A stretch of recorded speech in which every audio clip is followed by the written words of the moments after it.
started 2 minutes late, but we'll make up for it. I'll be right back, please. Just to let you know, folks, you may want to mute yourself. Can you hear me? Noise. So again, welcome. We're going to take the next hour and 15 minutes, an hour and a half to really literally gear up and get ready for the Gear Up 2021-22 year. And what we're hoping to do today is give you a little overview, work with you, and prepare to get going. Many of you have your new CCR advisors on site with you, and they've begun working. So what we're going to do today, and again, I'm Ron Ricks, the Service Coordinator and Program Director with Gear Up. We just want to welcome you back. We want to review the Gear Up objectives for the year. I want to do a little work of defining our roles and expectations because we're in year 4. We're over the hump of halfway through. I know a lot of our cohorts have moved up. We're dealing with sophomores and some older kids that have a few years left to finalize their college and career plan.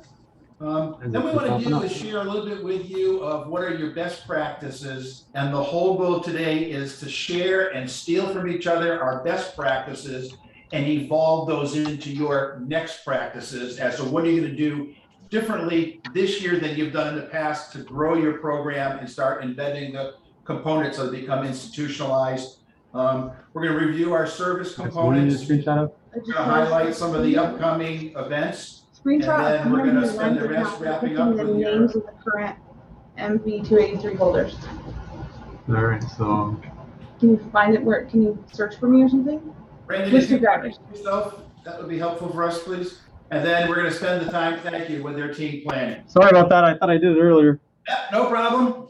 We know you're active, involved with us all the time, so it's nice to hear from you, literally.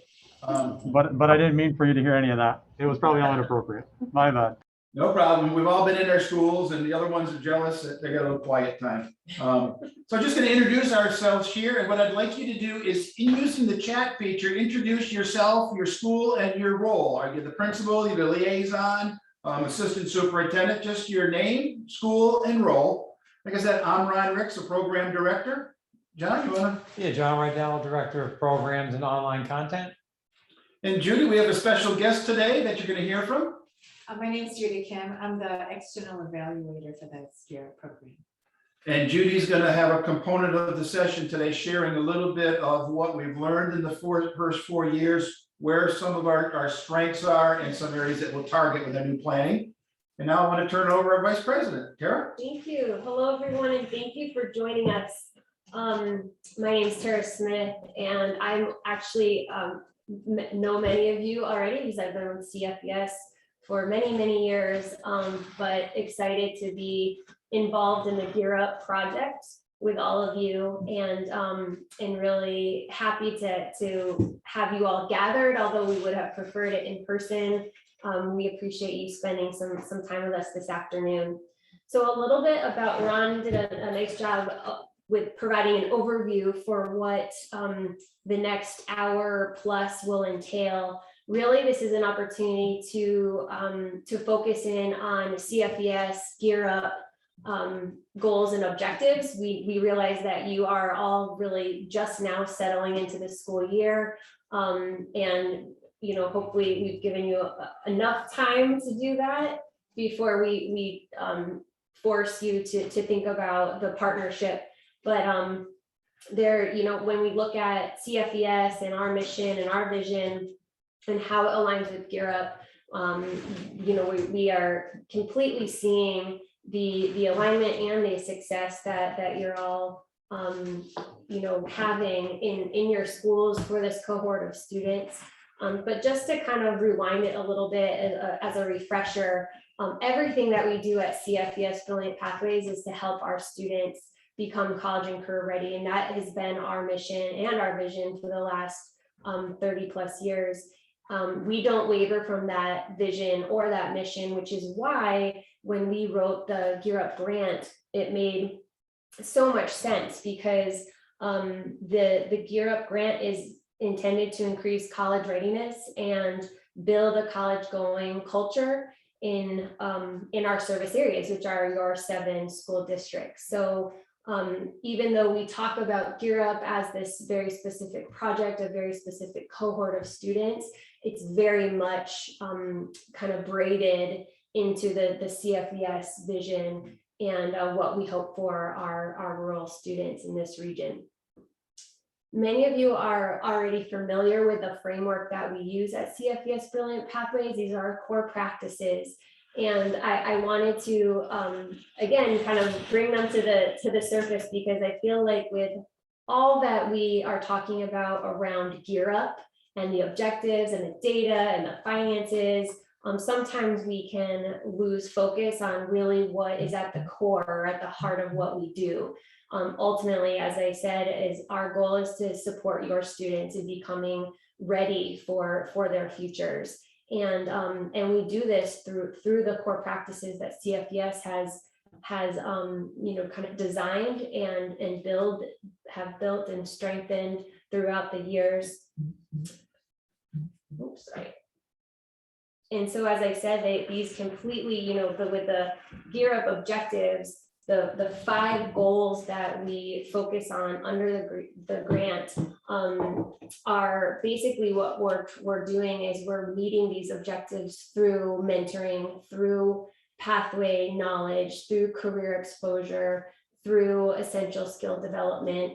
And there are obviously a couple extra elements to the grant where there's a focus on STEM. So Chris Mazzella has been tremendous in providing opportunities for our schools to utilize and tap into STEM opportunities and partnerships. There's a family component that is sort of pushed to the forefront with the grant. That's a little bit different than, not something that we focused on at CFES naturally, but certainly a critical piece to the college and career readiness puzzle.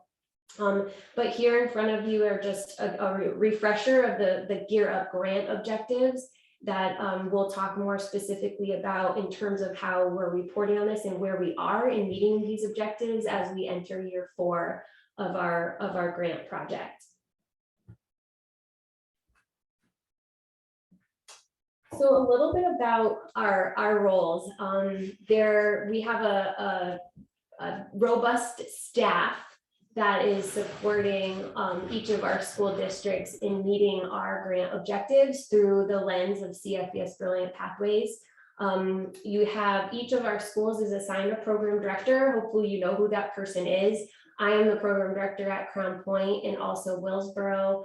John works at Beekmantown, Ron works at Mariah, and then Chris Mazzella is working at Ausable, and also Malone, and was really supporting our programming at Ticonderoga, but now we have a new, a new position for Christine Frazier, who's on the call here. She is transitioning from a CCR advisor fellowship position at TI into a program directing role, as well as a data coordinator. So we'll hear more from her shortly.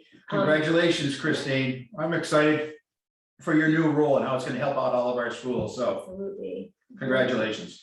So, program directors, for those of you who have been with CFES Brilliant Pathways for a number of years, it is probably pretty clear in what the role of a program director is, but really it's, our job is to provide sort of this general oversight of individual school programs and support the development of a plan and provide direct support to students, initiate partnerships, really just be available and accessible to move things forward in the right direction on a regular basis. We also have, and I'm skipping around our agenda here a little bit, but in addition to program directors, we, many of us have an additional role, which is providing extra support in different areas. For example, John is overseeing all of our virtual opportunities and content. So his role is really in identifying opportunities for our students and our educators to participate in virtual offerings, whether it's a webinar or a fellow chat or virtual college tours. And that's something that is a little bit different than what CFES has been able to offer in the past, given the closures due to COVID and the uncertainty of what services we can provide in person. We really had to pivot as the rest of the world in being able to provide some service that students could tap into and professionals could tap into. So what we found is that we have been able to bring people in front of students and in front of educators that we hadn't considered before. So although the pandemic has created a lot of turmoil and challenges, we've really looked at this as an opportunity for all of us to take advantage of. We also have Ron, who's really taking the lead in running our college and career readiness advisor trainings. Many of you have participated in. The idea here is, and Ron will talk more about it shortly, but really just building capacity in your buildings to support college and career readiness. So we've recognized that, there's a lot of need, and counselors in schools are doing a tremendous job, but they need more people to have these conversations with students and inspire students and motivate students to be thinking about their future. And educators are sort of a natural fit for that type of relationship. And Tara, we talk about as our cohort moving up, it's a natural support that hopefully we can provide your school and your school counselors by giving them some quasi paraprofessionals or multiple kids talking to youngsters, especially in the 10th and 11th grade, about life after high school. So we start creating that vision. And the other big piece is outreach in the families. So we get the families involved with those conversations now, because those are the true decision makers. So like I said, in year 4, it seems like we're getting a lot of things that are coming together. And as you talked about, our role is how do we naturally support what goes on in the school and provide new opportunities for our kids. Absolutely. And then, of course, we have Chris Mazzella, who has been, in addition to a program director, is really taking the lead in developing the STEM opportunities that I mentioned earlier. He will share a couple updates that are STEM specific later on in the agenda. And then Christine, who I mentioned, is transitioning into a program directing role, will also serve as our data coordinator. This is the person on our team who will communicate with the appropriate people in the district to gather student information, anything that we need in order to report to the federal government about what's happening in our schools and in what services we're providing to students. So that's sort of our one tier of our internal team. We also have this wonderful group of CCR advisors who were formerly known as fellows. We've changed their title. We felt like that was fitting, considering that what they're doing is so much more than kind of a glorified internship. So we wanted to, give you a chance to get to know this person from our team who was assigned to each of our schools. And we have a handful of returning CCR advisors as well as new advisors. Hopefully you've all met each other already at this point. And that person from our team, these advisors, are really tasked with a lot. We put a lot on this team, and they are really responsible for helping us implement program and practices and services on a regular basis. They're woven into the schedule. They're really the ones developing the relationships with your staff, with the students, hopefully with families, and really play a critical role in making sure that we're meeting our grant objectives on a regular basis. So we are grateful for all of those on our team who are able to do that. I'm going to actually turn things over now to, the last piece of this puzzle is the school-based team. So all of you, so the people in your school building who are working with us in a variety of ways to see that the implementation of the program activities is happening. So that's helping everything from, working with the advisor at your school to make sure they have access to students, to, participating in different CFES and Gear Up opportunities, and making sure that we can make an impact every single day, again, in terms of program implementation for your school community. So we're going to talk a little bit about how we can kind of collectively support each other in these different roles, especially our CCR advisors who are on site and working with you more closely.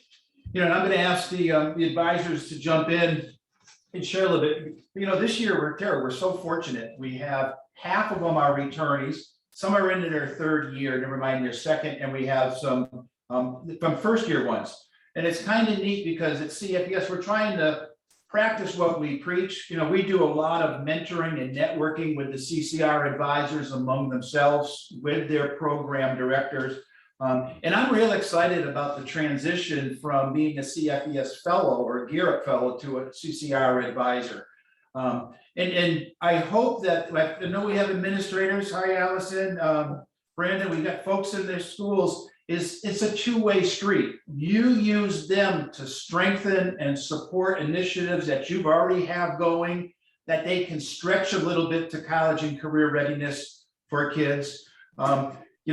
We do need for the reporting for the federal government, we need to collect a lot of data. I think we have a nice system where the data collection process is put on the CCR advisors and CFES. But what we need to support them is some of the access to that. We know it's confidential information. As a former retired principal, I know what that's like. But we view our CCR advisors in your school, while they're our employees, they're also part of your staff. So the more we can equip them with someone who can access them for the student databases to get rolled up, to get the IDs for incoming students. And folks, I know during this COVID, your populations, your enrollments are changing daily, especially this time of the year, so that we can get kids accounted for, because we do a lot of work with the data. And I spent a lot of time looking at last year. We've got some major strengths and some areas that we're going to talk about that we need to strengthen this year a little bit, but we truly want to reflect to the federal government the work that you're doing in your schools. And the easier we make that system, the better off. Mm-hmm. I do know that we've moved up into the high school in some schools. And I know, like the school I work in, Mariah, Allison, the principal's done a nice job of connecting Margaret to the new staff, promoting that, including us at some of the staff meetings. But I think it's important, being in your shoes, is they see the regularity. They see that it's not a one-hit program, that these staff can access and support your staff on what they're doing. Whether it's strengthening like a science fair or a science STEM night, by getting more resources and more hands on deck with it, to bringing in new initiatives. So I not only have our staff there to support you, but Margaret or Mallory, anybody have any thoughts they want to share out as to how you can work a little better, or ideas that we could share with our school administrators, our school teams? I think just one of the main things that I find makes a big difference is meeting with the administrators regularly. So I'm in the elementary, middle, and high school, and I find that the school that we meet the most with the principal is the school that it's a lot easier for us to work with the teachers and the students in. So we try and have monthly meetings, which I think is kind of a good timeline. It works well for Beekmantown, but that is definitely something that helps a lot. And sometimes it's not just the principal. I know that the liaisons in the school I work in does an incredible job of communicating that, so there's no mystery of what's going on in the school. People are aware of things well in advance. And folks, we heard that last year as we went virtual, is how to give you more lead time for many of our virtual events coming up. We were like you, scrambling, so now we're going to be more proactive in our communication. Any other fellows have any other thoughts or ideas? Going off of what Mallory said, not just administrators, but like anyone in the building, like the teachers, the secretaries, all of them, having connections with them, be able to reach out to them when you need stuff. Like today alone, I needed to talk to one of the secretaries to get some classes that I could schedule when I'm in the high school or when I'm in the elementary school. So I was able to go and just talk to them and just say, hey, I could use some rosters so that I know when these periods are so I can schedule these in. And they were great about just connecting with me and helping me out with that. So making connections with everyone's important. Right. Now, other things that I've seen, if you talk about our role, is many of our CCR advisors have been proactive and have developed some canned lesson plans that they could, when there's a substitute that know they're coming in, or the teachers could embed that into their class when a sub is in, knowing they're out for a professional development thing or a planned activity. But again, now we're getting more quality time in there, and it's a free things. You know, Margaret, you know, it was neat. With the COVID last year, the phys ed classes in her school couldn't get in the pool. So she was in working with the elementary phys ed teacher doing essential skills training. Again, this is what we're talking about, is the win-win, but we're equipping young people with the college and career readiness. And any of our administrators have thoughts or things they'd like to share with our CFES advisors as to how they could work better or what's worked well for you? Ron, I'll speak out. What I find is I need another person to help manage some of it, and hopefully Emily and I can work more closely this year than we did last year. I'm not going to lie to you. I'd say this almost every week. It's like drinking out of a fire hydrant the last couple of years with COVID. And like today, I was trying to get paperwork submitted for the DMV because we have to get up and running our driver ed class, but paperwork needs to be reset, but they changed the site. So it seems like there's 100 different things going on at the same time. So I'll ask Emily to keep on me and make sure that we set apart some time to get some things done. And she can talk to my secretary about getting on the calendar on a regular basis too. But I'll own the fact that I just don't seem to have enough time. Right. Great. Thanks, Brandon, because you're right. We're never going to make time, so we have to find it. So great point. I'd like to chime in with what Brandon said. This is Chris. Having been a former principal and trying to build a CFES team, I agree with what Brandon said. And I think one of the crucial pieces that all of our fellows need to do is they need to be able to have really strong connections in your counseling departments and one or two teachers at each grade level, where they can have some resources and the ability to, you know, have access to the kids and develop programming. You know, if the school administrators are trying to manage this whole thing on their own with just our CCR advisors, it is going to be a struggle. And I think part of what we can learn today is what aspects of your program that can we continue to embed our essential skills and our mentoring platforms and our career and college readiness program to some of the things that you already have existing. It's not necessarily a matter of reinventing the wheel.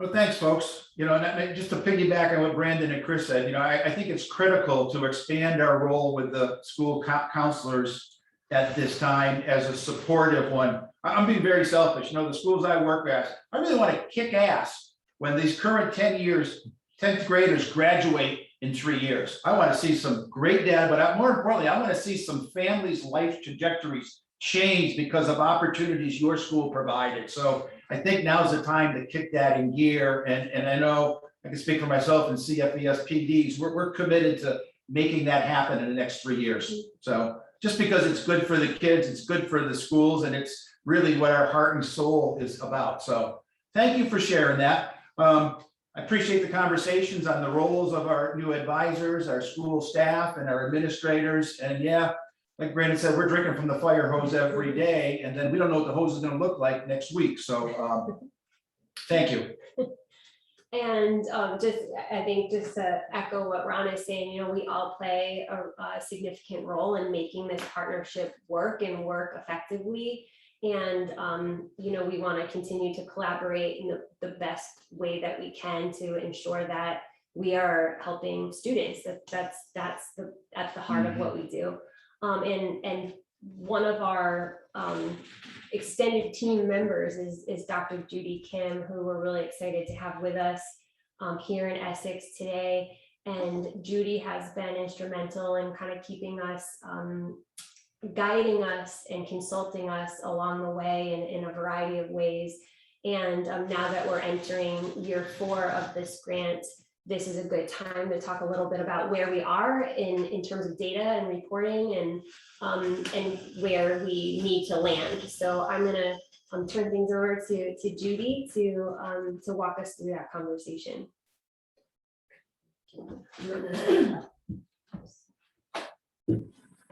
So thank you guys for your patience with this. You know, getting all the feedback from all of you. You know, I've worked in school systems and I've done evaluations forever and Gear Up for a really long time. And so one of the things is that Gear Up is such a great program for school reform. It melds well with CFES. And so it's just a natural fit. What I want to explain to you, because you have the advisors in your school and the advisors have so much to do. The goals and objectives we try to align with what Gear Up requires, but also to make sure that it fits what you guys are doing as well. The goal of Gear Up is they want to get low-income students, first-generation college students into college. The target group that they're really particularly interested in is students, family members, and the schools. And so we have to keep those in mind. Now, there are a variety of Gear Up activities that's required. And then there are Gear Up goals and objectives. And then we created additional goals and objectives to get the grant. So the first 5 goals that Tara had put up, so the first 3 of the 5 for Gear Up is just standard. We need work to focus on getting students achievement up. So perfect timing. Okay, so because I was like, oh no, I gotta go on memory here. So the first goal is to increase students' academic performance and post-secondary preparation. What I would like for you guys to understand is because there's a lot that we're expecting the advisors to do, but it's because a lot of these activities, a lot of these requirements are so that we can meet the goals and objectives. And so if you see here, the GEPRA measure, so we have the Gear Up office in the U.S. Department of Education, and the GEPRA measures are what they need to answer to the U.S. Department of Education. And so I'm not trying to say that there are things that, scroll, okay, sorry. Is this not touch? Oh, okay, thank you. I'm not used to that. Okay. Oh my gosh, it's like, It's just not a- touch. No. Oh, okay. I think you're touching it, There we go. wrong, yeah. Okay, look at this. Okay. All right, so the GEPRA measures are the ones that really, so we have our goals and objectives and performance measures. And then we have to answer to that to the feds. But really what the feds have to answer to are the GEPRA measures. And so these are the ones that we need to answer. So the GEPRA 1 is 75% who passed pre-algebra by the 8th grade. I want you guys to know, because some of the data that we ask you from your schools, it seems invasive, but this is what we have to answer to the feds, to the U.S. Department of the Gear Up office, and the Gear Up office has to answer to the U.S. Department of Education. So they want to know how many passed pre-algebra by the 8th grade. They also want to know how many passed algebra 1 by the 9th grade. They also want to know who took math 2 years and beyond, after algebra 1. So they want to know how many took 3 years of math in the high school. They want to know who placed into college level math and English without remediation. They want to know how many graduate from high school.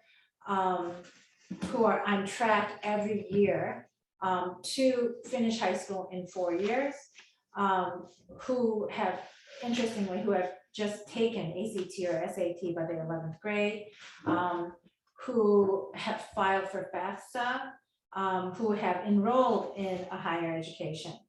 And I think that was it.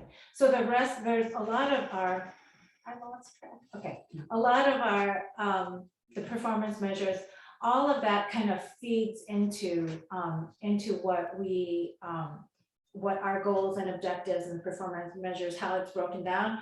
But those are the major ones that we have to answer. And so some of it, we ask for course enrollment data, and this is why, because we have to report on how many students have participated and how many students have are progressing in their achievement. So they want to know high school academic performance, which is goal 1. Goal 2 is graduation and post-secondary participation. So all of this is so that we can say that they have more students who graduated high school and gone to college. The third goal is parents. They always want to know about parents. So we have to do survey. We need parents to participate in this. They're really, I know this is a tough one, but because we're focusing on families who are low-income families, the kids will not go to college unless they get financial aid. So they need to complete FAFSA.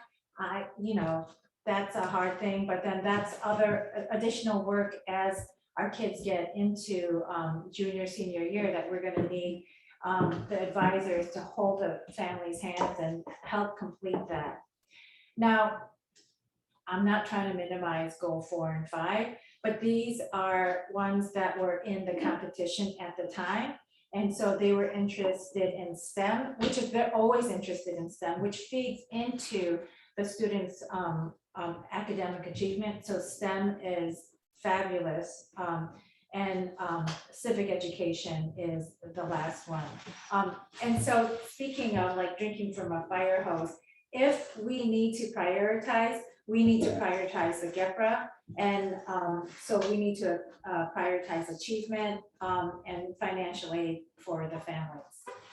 And so with that, I think those are the goals and objectives. A lot of our goals and objectives are by the end of the year, by the end of the program.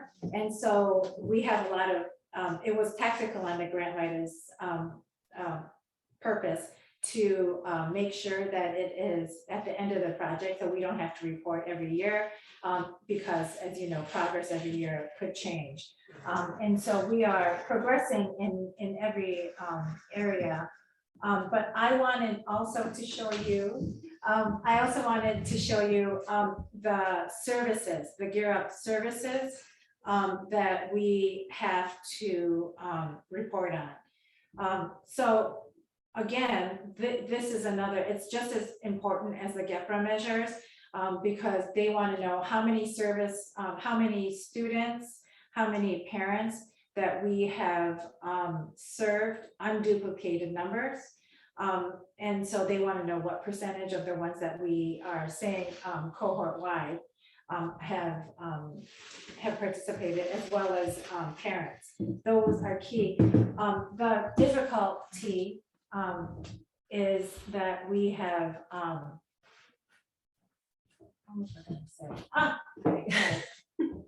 am seriously challenged. Okay, here we go.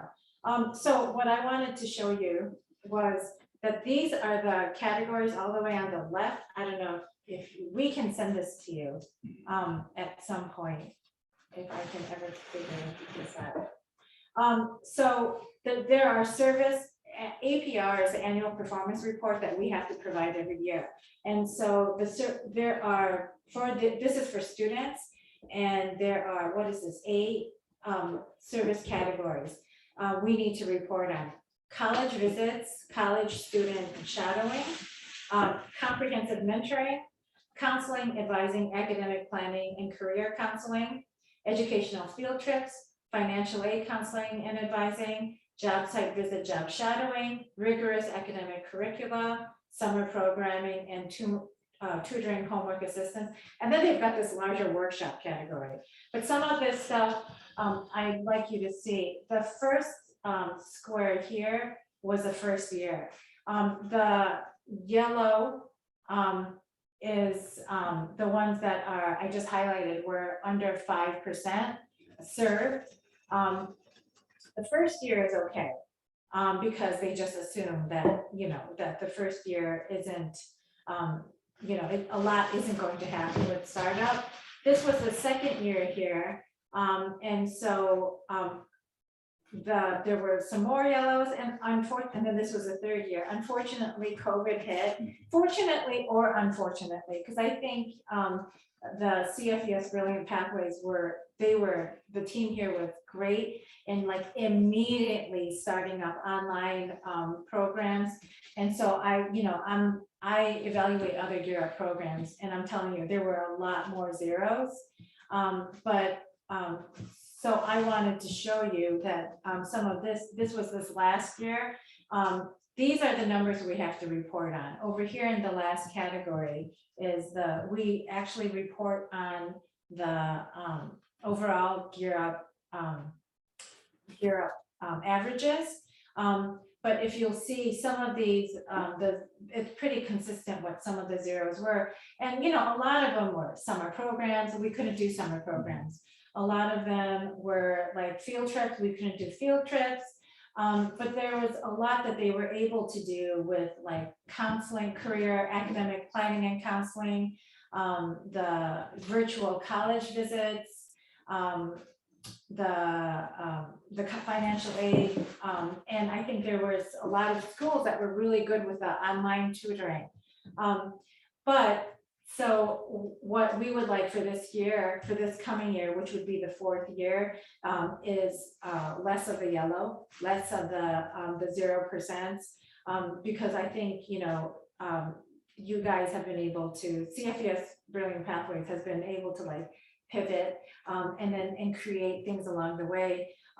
Some of it, and so if you see that the work that the advisors have to do is they have to make sure all these activities that they have going on have to fall into these categories. They have to try and see that Gear Up is actually, the students are actually being served. I also wanted to show you, because this is an emphasis that I'm going to ask for this year. Okay, is a parents. A lot of the parent work, as you know, is always difficult. I'm a parent and I'm difficult, so I know I don't participate in things that I should do. And so these numbers for parents are quite low. And one of the things that we're going to ask is that the advisors reach out to parents more, see if we can get parent participation, get parents to participate more online. So when you talk about like the work that you're going to do with everybody,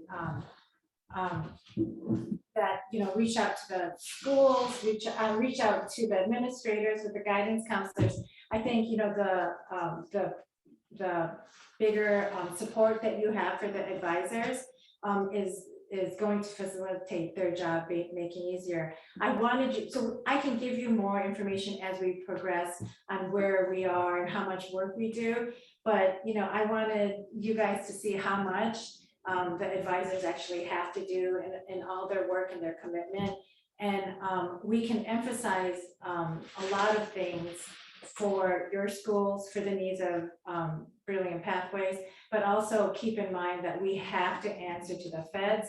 And this is why sometimes that the advisors are maybe, doing some things that you might not understand. So I'm hoping that this kind of gives you guys a better context. I'm also hoping that the new advisors aren't freaking out and saying, I think I made a mistake. We will support you every which way you can. I'm always available also if there are further questions. When we're able to actually meet together, I'm hoping for more in-depth time so I can talk and get to know the individual schools better. Thank you, Judy. So we'll make sure that we circulate that document to everyone so you can take a closer look when you have the chance. When you're, despite being overflowing with that hose, but we're grateful to have Judy, who's helping us, as I said earlier, evaluate and kind of keep us on track and see where the gaps are, so we can work collaboratively to meet and reach all of the goals that we have in place. But we also know that there are we don't want to just focus on where we had the zeros, because there are so many wonderful things happening in each of our schools. And I think what we really miss out on more recently, because we are unable to gather in person as a larger group, we've really missed out on that sharing of our best practices and what's happening, some of the program highlights in each of the schools. And that is something that has really traditionally been built into our planning workshop. So we want to give you a chance to just share anything that's specific to the CFES Gear Up partnership that you feel like is something you want to, that has been celebrated, that you've implemented, that maybe other schools could consider. Just sharing a highlight or two of what's happening in your district, or something that you're very proud of. So feel free to unmute yourselves and share. You can also use the chat feature as well. And I invite our advisors to share as well, since you are doing so much of the service in schools. And Tiffany, don't be shy. Well, I can say something quickly, Ron. Something I have been thinking a lot about the last 2 weeks is how wonderful the summer programs I worked on ended up being for students and for those involved. I ended up working on 2. One was a robotics program in Ticonderoga, and the other was a summer STEM program that was 5 days for Mariah students here at school. And we took a field trip 3 out of those 5 days. And I think it was really wonderful, because it was the breath of fresh air after a year where we couldn't gather with students in that way and we couldn't take them places. But I think that if I could offer my advice to other schools, it would just be to try and run programs like that, run programs in the summertime that aren't just summer school. It's things that are exciting for students, and trying students away from your campus as much as you can using your, I think that's what I'm most excited about for next year. Thank you, Margaret. Yeah, and I can second that, because at Beekmantown, we had a really awesome STEM camp that we ran to. And it was actually kind of tied into the summer school programming they were doing. So the summer school kids did participate, but we also had students who signed up just to be at the STEM camp part of it. And we had a really great experience with that. In fact, one of the counselors just reached out to us about one of the students who was in summer school, but he really thrived with our STEM camp. He's always struggled with school a little bit. And she's asking for more ways that we can do some more hands-on learning with him, because he was totally thriving in that environment. So it was really awesome to hear. Great. Thank you, Mallory. And I want to add again, the summer programs were really big. The kids loved robotics. I've had kids constantly ask about when we're doing robotics again, can we make it bigger into a competition? Lots of different ideas. So they really like that hands-on. Just they don't realize all the stuff that they're getting, that's normal school stuff, in those fun hands-on programs. Thanks, Christine. Would any of our school educators like to share something that's you're proud of, or something that's happened this past year? You can share. Yeah, this is Tiffany from Mariah. Margaret and I are in the middle of coming up with a fun girls outing. So sometimes we like to just take a certain group and focus on them. So we're going to have a fun Sunday soccer day. We're going to take the girls JV soccer team, which fits within that cohort. We're going to take their moms, their grandmas, their aunts. We're going to go to Middlebury College for a tour, which one of our partners has set up for us. And then we're going to watch a women's soccer game there. So that will be pretty good. And it's outside, so we can have some of that family engagement that we were lacking last year. Wonderful. Thank you, Tiffany. How about your science night, Tiffany? Yeah, science night was good. We had 2 last year. We tried to have them on holiday breaks, closer to the end of breaks. So when parents were looking for something to do and the kids were kind of wanting to be back, and that was great. We had Margaret and I came to school and hosted it from here. And then we had all kinds of people joining in together. We sent the materials. We had made the little material bags at home with the kids before they went for break. And then they logged on with us virtually. And we got to, little brothers and sisters and everybody that was in their house kind of joined in, which was really nice. And we did all kinds of hands-on messy experiments, and it was really great. We did one Christmas break, and then we did another one in spring break. So that's something that we probably will bring back again this year. If we can't have parents help us hands-on, we will still do that again, because we had at least 30 to 40 different families, sign up for it. So it worked really well. And in watching it, Tiffany, I was amazed how many fathers were involved with it at the same time, which many times you don't see in school engagement activities. Thank you. Would anyone else like to share? I would share out a couple of things that at Malone, just because the grant is no longer in the middle school, but Malone did a good job trying to engage partners. They did a couple PBL projects within the community, and also a local business, and did a project to build windmills. So they covered a lot of things. They had parent involvement, they had partnerships, and they also did a lot of STEM things. So I would advocate to use as many partners as possible. And if you're not sure where to go, reach out to somebody on our team and we'll get you engaged with partners, whether it's a college visit, a guest speaker. Between Plattsburgh State and Potsdam State, we had professors zooming in and talking to kids in their classrooms. So anything along those lines, those good things are happening. Continue to ask us for those supports. Chris. So a little bit about, I had mentioned, our core practices that you're all familiar with, and of course the grant objectives and how they intersect. Something that we've developed through CFES Brilliant Pathways this year for all of our schools is something that we're calling our 10-point plan. It's basically 10 objectives or opportunities that we want to provide to our students, whether they're CFES or CFES Gear Up. And I will circulate the document to all of you after this call, but a lot of the 10 points are not new, but they've just sort of been refined a bit. And I wanted to mention it and highlight a couple simply because by engaging students in these ways, and through partnerships, through our CCR advisors, through the CFES Gear Up staff, STEM opportunities, financial aid opportunities, family engagement, we'll be able to meet a lot of our grant objectives and goals that we have set forth for our programs in your 7 districts. So just to give you kind of an example of what this looks like, it's making sure that students are visiting college campuses, and that hopefully would be in person. We have the funds for schools to be able to do that with the Gear Up cohort. If we can't do that, we want to continue to encourage students to engage in virtual college visits, which we will be providing regularly, ongoing, and our CCR advisors can hopefully have access to students and run them through that process, likely do an activity before or after, just to have a more meaningful conversation about college and career.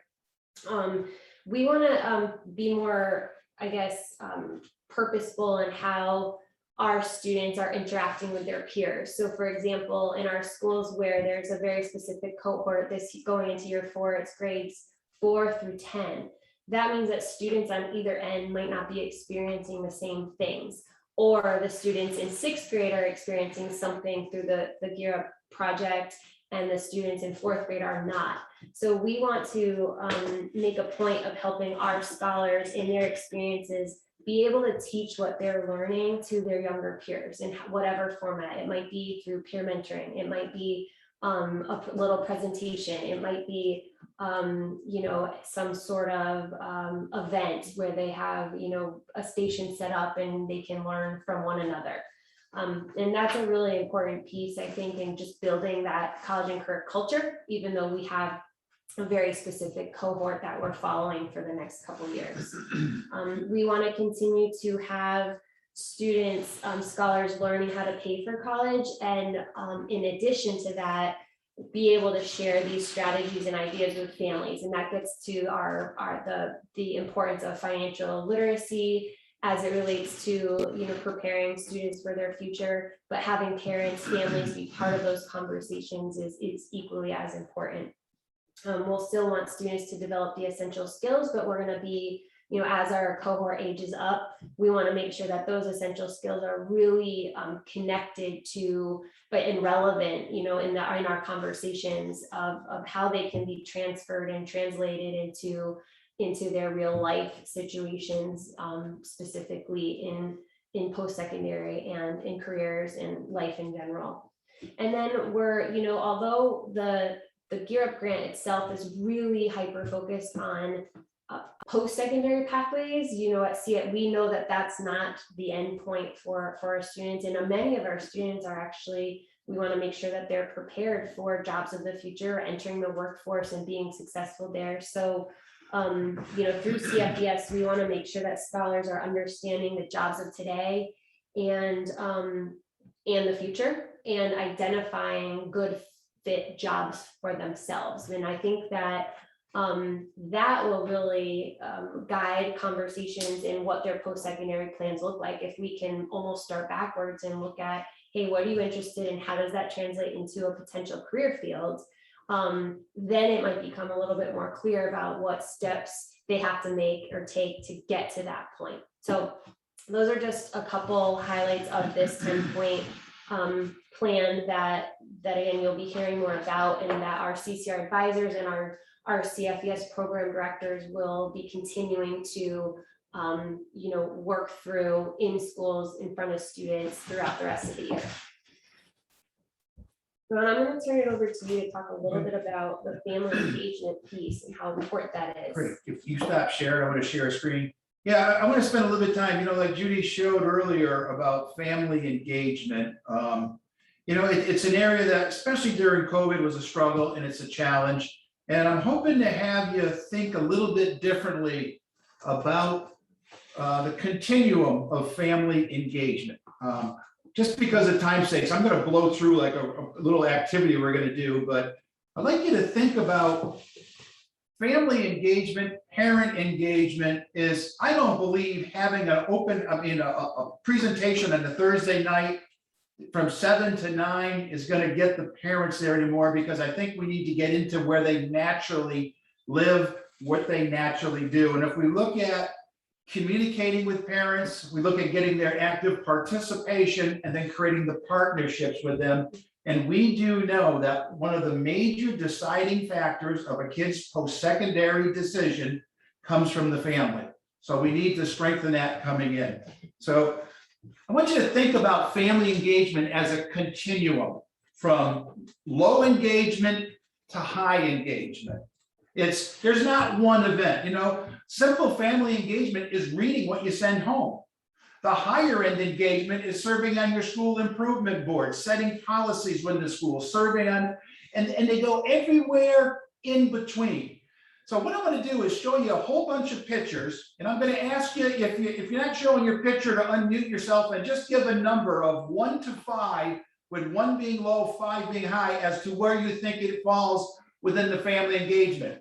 If you got your video on, just put 3 fingers up, 2 fingers up, or whatever works for you. But let's just go through this relatively quickly. Here's the first one. Come on. All right, well, I don't have the visual. Here it is. Dropping their kids off at school or picking them up. That was my worst nightmare of the day as a principal. The opening, not because of the yellow limousines, it was because the hundreds of cars that were waiting to pick the kids up.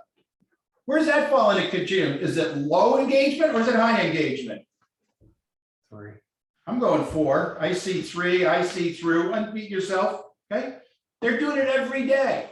How often do they ever get invited in to say hi or handed a cup of coffee? Well, they already have one, right? The moms and dads are in their pajamas, they got a kid in the back crying, and they're drinking their cup of coffee. That's what I saw. How about helping their child with their homework? Academic stuff.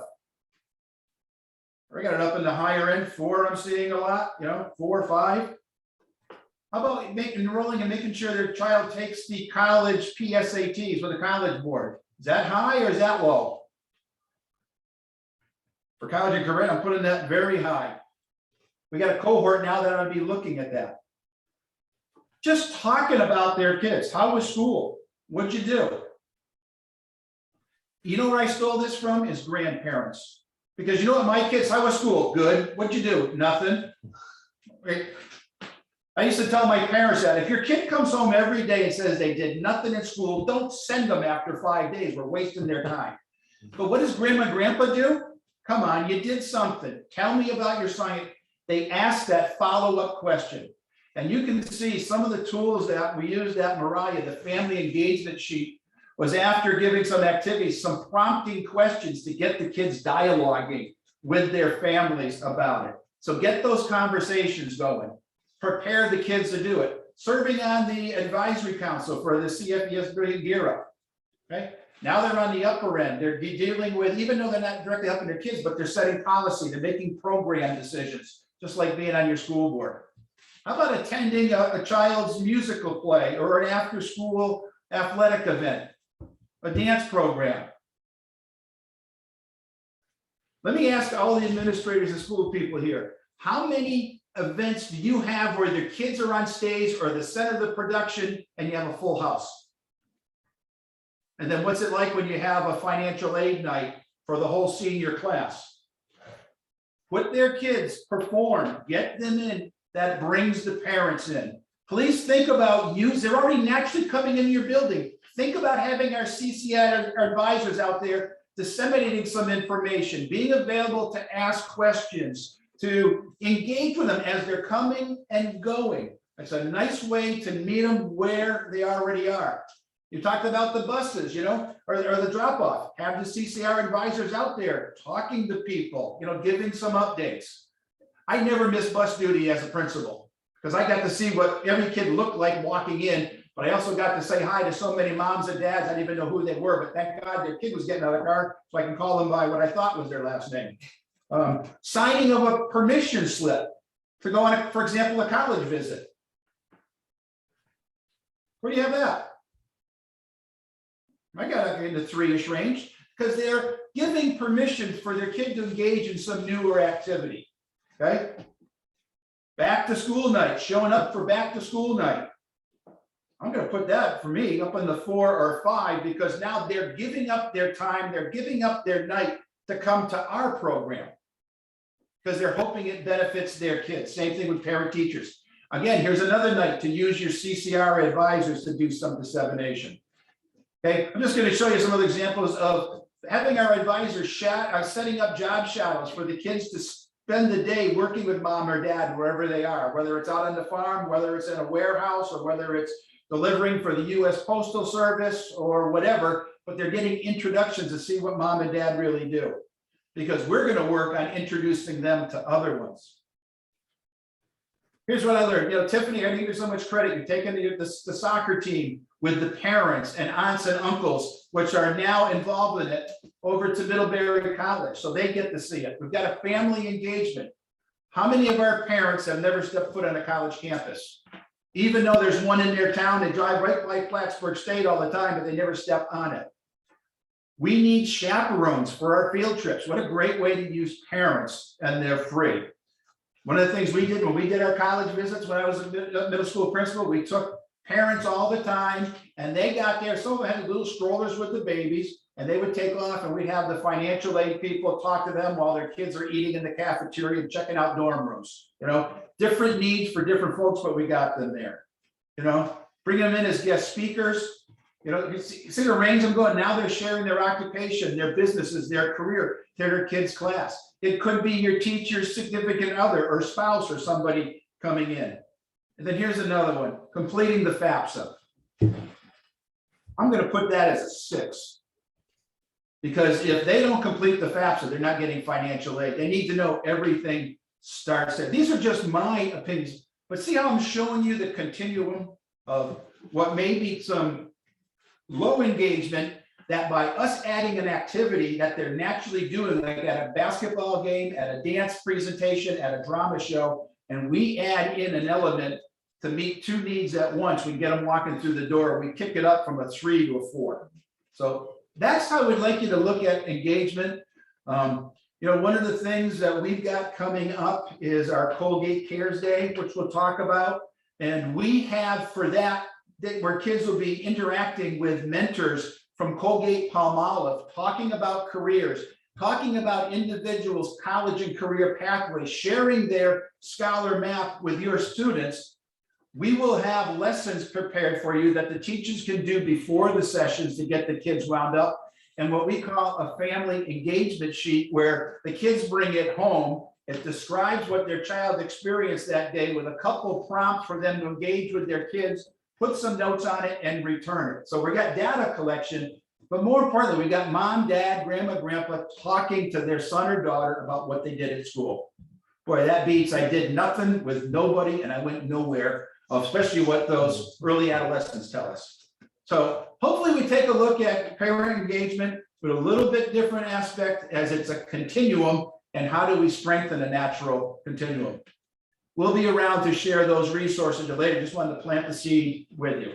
Great. So thanks. Thanks, Ron. And yeah, more to come on family engagement opportunities that we're trying to design and share kind of regionally. So it takes some pressure off of individual schools doing their own, I guess, creation of activities and events and resources. So John, can you tell us a little bit about financial literacy and virtual college visits? Yeah, one thing I'd add is to both of your points, the Echo Center and I'll let Chris talk about this next, but that's a great family engagement night. Whole town comes out, Echo comes with trucks and has some great STEM programming, but like young students can also present their own science projects. Parents can come out. We have 3 or 4 different things like that, as Tara was kind of alluding to, that will definitely increase college engagement in a way that they'll actually enjoy, the students alike. So financial literacy, often one of the more, no one really wants to deal with it. I had 4 kids of my own, 3 went to college, 1 dropped out, 1 went to another route. And every time we sat down to figure out the financial literacy piece, they were totally different. It's complicated. I worked at a university at the time at that, and it was still really complicated. So one of our goals is to bring in external partners that we work with. So we say financial literacy, we're talking about, let's start, with a 5th or 6th grader, even starting just opening a checking account, just basic financial literacy for the students. But then also as they get up, and as Ron keeps alluding, it's 10th grade now, so it's getting to be crunch time in terms of looking at colleges. Recently I was at a school just to kind of drive home the complexity, but then how you can overcome it. So right now, college, as you know, is high. It's cost more than it ever has, or so it seems. There's this sticker shock with parents saying they don't even consider it because they see the immediate cost. And we had a school counselor we were visiting with, and she said she had a student that got into St. Lawrence and then also to a local community college. And the parents were like, there's no way that we can go to St. Lawrence. We can't afford it. And the counselor kept saying, look, would you just come in and just look? She had a spreadsheet. She said, look, here's the final tally on each of these. And it was actually less expensive to get to St. Lawrence. Not saying that's the case every time. This student got scholarships, financial aid. So there's all these pieces and it's complicated, but I think that with some of our external partners, just to get the basic knowledge, and then when it gets down to crunch time, we have individuals that can help. Next Gen Personal Finance is a national organization, just to mention one that we work with. And then YouFirst, local banks that will drill down a little deeper. So it's one of the more important pieces, I think, is it can determine someone's future. And we also don't want somebody to leave with debt. We've had students with astronomical debt that didn't have to be that way, but they weren't sure what they were getting into at the time. And John, are we going to have a lot of sessions on that at the global conference in October? Yes. Some great resources for them. Yep, and some of the virtual opportunities I Right. mentioned later, where literally all your students can just join a virtual conversation, listen from experts, ask any questions they want. They don't have to leave the school, nothing. we'll bring them to you. So I think that's one of the advantages that COVID has actually brought, is that we can have guests come from all over the country that there's no way they ever would have been able to come to your school. So and we'll send those out, so you'll know, you can plan and which schools will want to, or which classes may want to participate more. So that obviously a great segue to college visits. It's everybody knows what this is, right? But virtually now we've been offering, taking kids to campuses across the country, and we've been trying to get, we've had fellow CCR advisors or fellows who graduated from Syracuse, UVM, who actually went to college there and spent 4 years, can talk about virtually. They'll do the video of the canned college tour, right? They're all look great. Every place you look at is the best college you've ever seen, right? They show the best part of campus, and they're good, they're fine. But we like to have a kind of a reality tour that we talk about, where somebody who went to the school can say, yep, that's true, or this is where you'd actually go to dinner. I mean, kids on that level are like, where do I eat? What's my dorm room look like? And then you work on classes as well, but they're, you know, you got to kind of bring it back to what you all were interested in when you were 18. And that's one of the things we try and do. Now, another example. So Mallory and Stephen and I took about a dozen kids from Beekmantown to Champlain College this summer. And I just drove home, like, you forget, unless you do a tour with kids that young, you just forget where their mind is at.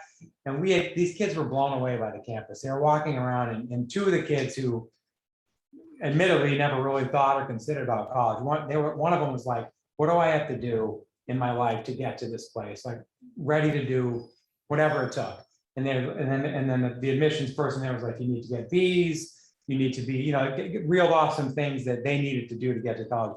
And then the other one, who was in 8th grade, said, well, I'm already out of it. I can't, I've gotten D's and C's. And so the kid's in 8th grade, right? So we were like, you know what? None of that counts. Like, you're starting totally fresh next year. And they were like, what? I have a chance? No, it was great just to see the light bulb go off. I think I still have a shot at this. And then what does that take? What do I have to do now to change my life, my career trajectory? And I think it was just, and, you know, just seeing that they have a great game design program that's one of the top 20 in the country. These kids were in awe of the game. They're like, I can actually do this for a living. Another kid wanted to be a nurse. So just seeing it really brought it home. So that's our main goal. Yeah, get them on campuses physically as much as possible. If not, we'll do it virtually, and then hopefully we can follow up at a later time. So I'll leave it there. Thanks, John. And we know one of the best ways to get students excited about their future is to give them opportunities like those hands-on, project-based, which, and many of you shared earlier, just how important the STEM project-based learning opportunities have been and impactful to these students who may not have considered professional fields in science, technology, engineering, math, or computer science. So I'm going to let Chris take a couple minutes to share some STEM programming updates with you and sort of our plan for this year. Hi, everybody.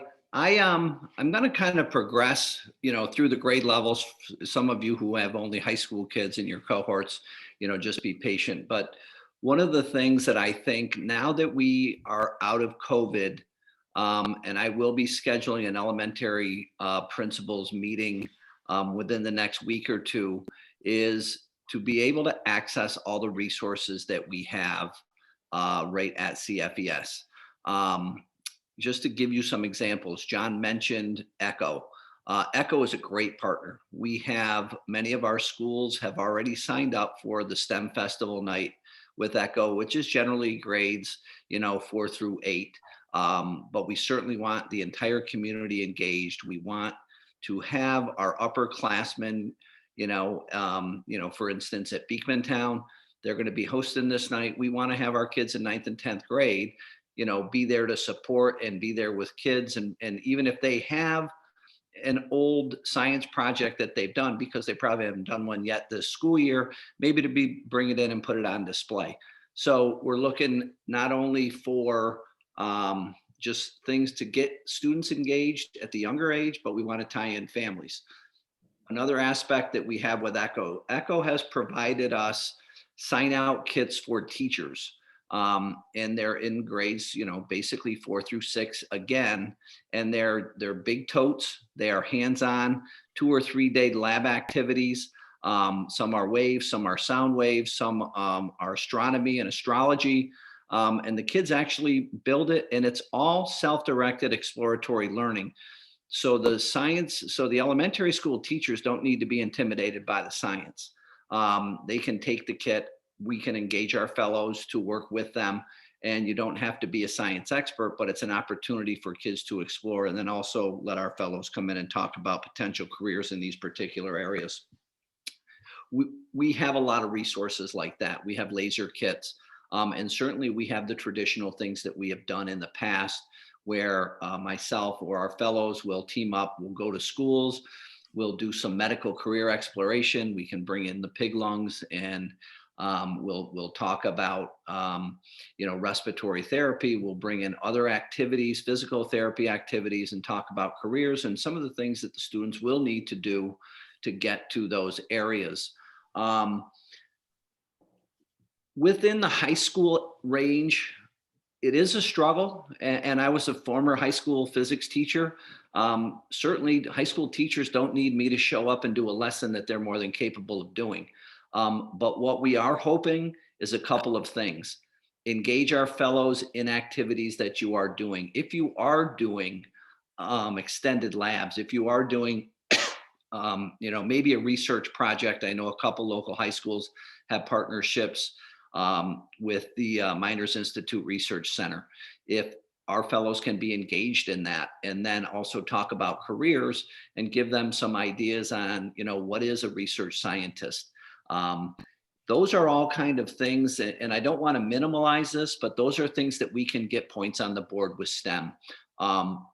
Judy mentioned earlier about the mathematics component of this and where we have to get, and I got to deviate here for a second, just as a point of clarity, as a former middle and high school principal, the coding in New York State, pre-algebra is 8th grade math. So we just got to make sure. We had some data issues with that last year. It's not called pre-algebra. And if, for those of you administrators, you're aware of that, but sometimes I think we ran into data errors with that. But anything math related that you are doing, particularly in any school that's doing a PBL project or doing a math integrated project, elementary, middle school, that is tied to the science curriculum. Those are all aspects where our fellows can pitch in and help out and take small groups and work with you. And it also assists us in, again, talking about college and career readiness. What are other opportunities for kids that can do with hands-on learning? And it gets us data points in both of those areas. And again, I'm not just saying this to get points on the board for our data. I'm not, but I do think sometimes the schools are hesitant to put the fellows in the classrooms because they don't want to lose instructional time, but they also can be a valuable resource within these kind of projects. One of the most important things that we mentioned earlier as a highlight happened to be a STEM thing, and I do attribute that a lot to our ability to gauge with partners. We have done a great job engaging with partners. Clarkson University, through the North Country STEM Network, sent 32 computer kits to Ticonderoga for the camp. We engaged with partners for the Mariah STEM program. We haven't mentioned Sable Valley, but Sable Valley did a drone program this summer. And obviously the Beekmantown program was a huge success, and we involved partners, Plattsburgh State, Clinton Community College. We have a lot of people who are more than willing to engage with regional kids. And the colleges are great about it. The physics department at Plattsburgh State, the computer science department at Plattsburgh State, IAM, Potsdam, you name it, locally, Adirondack, or SUNY Adirondack has been amazing. And they've done a lot. They did the garden program with us at Ticonderoga. I think when your teachers are trying to find resources, throw it our way, please engage our fellows. And if they don't know where to go, they're going to reach out to me or John or Tara or Ron or whoever, and we're going to find a way to do it. And those are our local partners, but we also have global partners. We had a school reach out today, wants us to try to engage a student with Southwest Airlines because they think they want to be a pilot, which is certainly heavy math and STEM requirement. So, the more partnerships we can do with our schools, these can be long-lasting things that exist beyond the grant. And lastly, the summer programs. Like oftentimes the kids who really need a hands-on experience the most tend to fall into the summer program. And that sparks them and it engages them and hopefully better learning the following year, like the example John gave. And obviously John is heading up all of our virtual content. We are doing a lot of virtual content, and as we have in the past with STEM, we have a couple of really unique ones coming up. We're actually going to do a live virtual event from Clinton Community College during Manufacturing Week, the first week of October. I think it's October 5th. So that's going to be kind of unique. We'd love to have students log in, and then when we plan the field trips to the college, they're going to be more excited about seeing this facility or something to that effect. And honestly, if there is anything STEM that you think you want to try and you don't know where to turn, please call me, shoot me an email. And if I can't find the answer, I'll work hard and get someone who can. The NASA things that we have with SAIC, STEM mentors, if you're looking for those kind of people, just please reach out. And I think that covers everything. But the hands-on equipment that you can sign out of CFES, we are going to be launching that very soon, particularly in the elementary schools, which we're really excited about. So don't hesitate to call. Thank you, Chris. So we're going to move quickly through some or highlight some of our upcoming calendar items that we want you to be aware of, just in an effort of keeping on track and ending on time. We'll move through this quickly, but we'll follow up with a calendar as an attachment or point you to the right place on our website to get all of this information. But the very first event coming up is Colgate Cares Day, which Ron will share a little bit about. Yeah, that's coming up on September 30th. I know all of our schools participated, the Gear Up schools last year. You know, in one day we served 1,800 kids. And what it is Colgate Palmolive. They're going to have their folks from warehouse managers to CEOs and vice presidents sharing their college and career pathways. We're going to make it an interactive way over Google Meets or the Zoom platform for your kids to communicate and hear from them. In addition, we'll have that. So they had a great response last year. We're excited to pull it off. Your CCR advisor will be working with you to get teachers to sign up for it, and we'll have time slots that are dedicated to them. So that's the first event coming up. Following that, our next major event is our global conference, which is October 25th and 26th. It's going to be a combination of in-person and virtual. We have designated slots for all of our schools here to be on site, to participate live with it. We've got an exciting agenda of in-depth networks, interactive sessions, some incredible keynote speakers, and we'll be hosting you right there at the Sagamore. In addition to that, so I believe we have rooms for a double room for each school to be able to join us. You have unlimited virtual access to it. We have sessions for our scholars, your high school students that can sign up, participate in the conference, and virtually log into the specific scholar sections. Since many of you are also close and local, you're also able to send staff down. Unfortunately, we just can't put them up overnight due to the limitations of the hotel. So you're welcome to join us in person for the days, but we will pay for the lodging for 2 folks in a double room. Again, that's October 25th and 26th. You should all have received the link to it to register for it, and your program director will be following up with you. Can I just add that we're trying to get a handle on how many schools right now plan to send people in person, because there are a handful of others who would like to participate and are able to participate in person that we have not given slots to. So if you can let us know in the next 24 hours, you don't need to tell us who the person is or people are, but just either way, if your school plans to participate in person or not, we really could use that information as we look ahead in our own planning. Then we'll bump back on the waiting list for those that want to get in. You know, the next thing coming up is our CCR advisor trainings. We've got one September 23rd to the 30th. And then another one, October 14th to the 21st. Those are exciting opportunities to build your critical mass.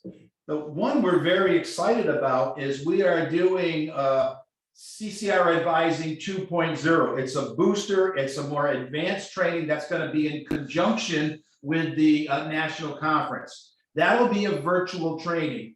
So if you have staff, we'll do a live opening and closing like we do with that. And then we'll have them register and they'll participate in the global conferences sessions as the content areas. And that's what John talked about. We're getting more skills in financial literacy, paying for college, the changes in the college and career pathways due to the pandemic, advanced skills for mentoring and leadership in a variety of areas. So again, it would be both of these will have certifications from CFES Brilliant Pathways and the University of Vermont. But again, for you, it's a way to build your critical mass to support the work of our school counselors as we move forward.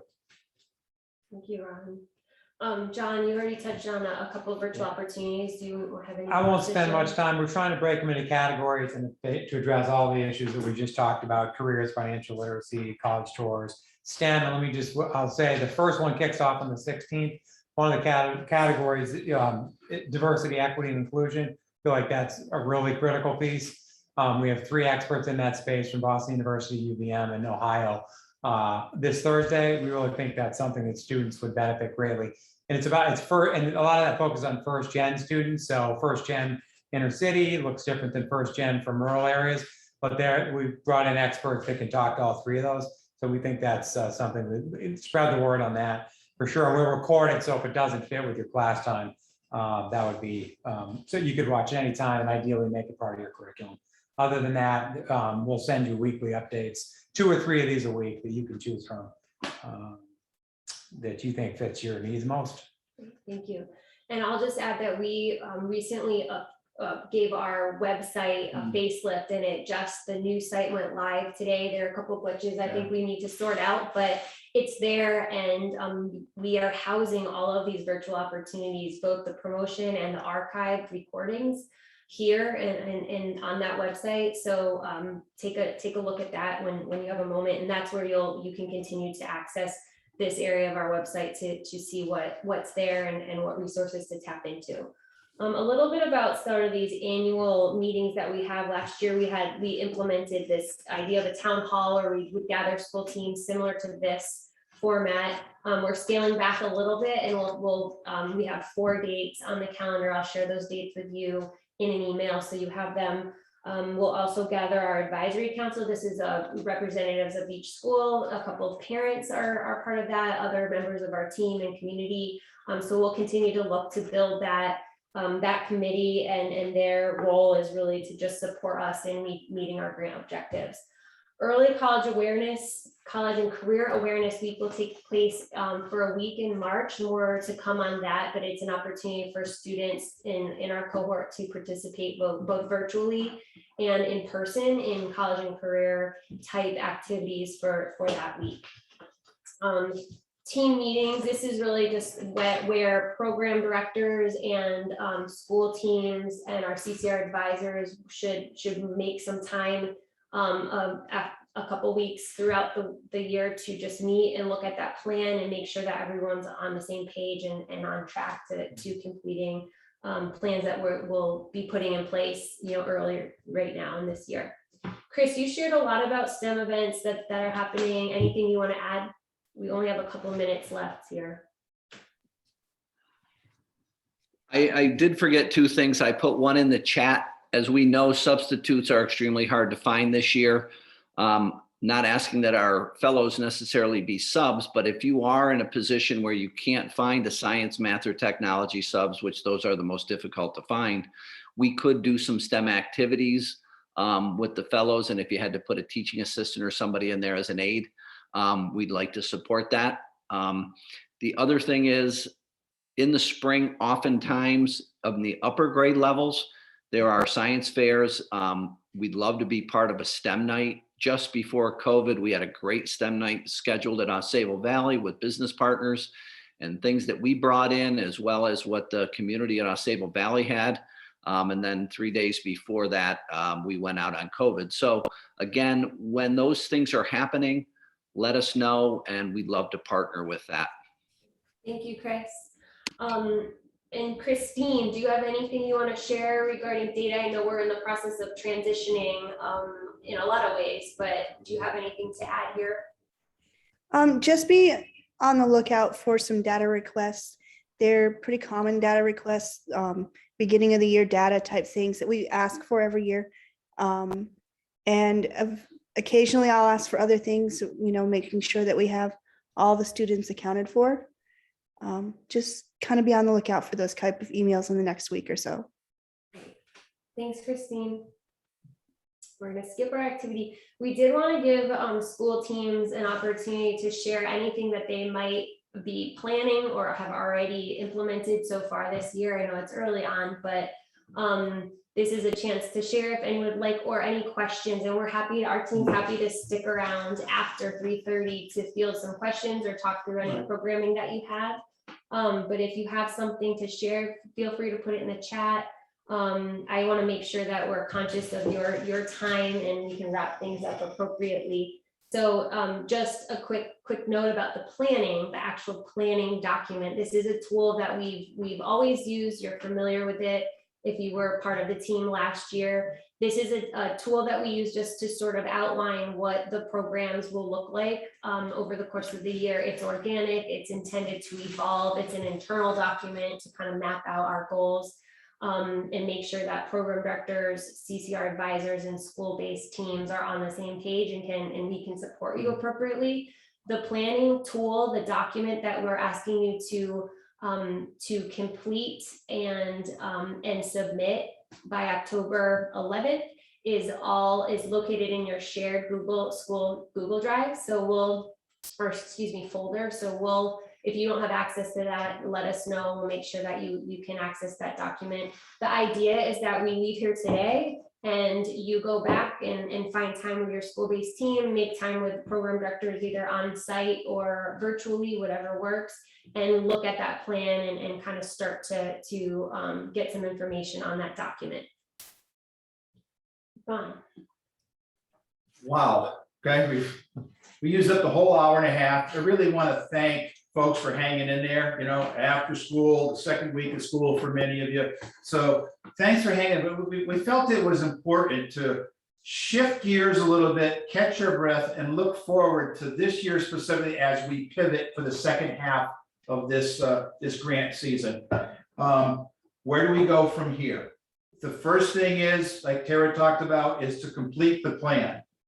First of all, those of you that have done it in the past, congratulations to those of you that have been selected as schools of distinction. It all starts with the plan. It lays out a map that's a live document for your fellows and your PDs and your staff to work with as we move forward. And then we can capture all that for the School of Distinction Award. So as Tara said, your program directors will be following up with your liaisons for an on-site time or virtual to sit with you, finalize that plan, ask questions, and hopefully look at moving from what your best practices are, how to strengthen those and how to embed those, and moving on to what are the new practices, what new things can we do to support that. And then that's due on Monday, October 11th. You've given you a lot of dates. The last thing I remind you is we've got the new webpage. A lot of resources are on there. And as we work with you as PDs, we will be referencing you back to our new resource-rich webpage. So like Terry said, we